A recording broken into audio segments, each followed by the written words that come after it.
Guys, നമ്മളിത് കാണുന്നതെന്ന് പറഞ്ഞാൽ തിരുച്ചെന്തൂർ അമ്പലമാണ്. കടൽ കണ്ട, കടലിൽ അത്രയും ഭക്തജനങ്ങളാണ് കണ്ട. അമ്പലത്തിൽ മൊത്തം അത്രയും വന്ന് കയറിക്കൊണ്ടിരിക്കുന്ന ഒരു രക്ഷയില്ലാത്ത ആൾക്കാരാണ്. അത്രയ്ക്ക് ഭക്തജനങ്ങൾ. ഞാനിപ്പോൾ അമ്പലത്തിൽ വന്ന് ഭഗവാന്റെ മുമ്പ് കാവടി കുത്തി, കാവടി ഊരി, മുട്ടയും അടിച്ച് ഭഗവാനെ ദർശിച്ചു കഴിഞ്ഞ് ഇനി ഇതാ കണ്ടില്ലേ, ഭക്തജനങ്ങളുടെ കൂട്ടമാണ്.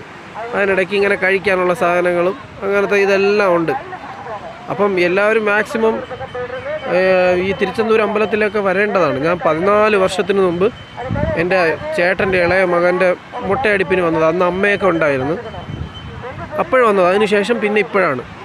എന്നാലും സൂപ്പർ അമ്പലമാണ്. മുരുകനൊക്കെ നല്ല പോസിറ്റീവ് എനർജി ആയിട്ടാണ് നിൽക്കുന്നത്. എല്ലാവരും വരാൻ ശ്രമിക്കണം.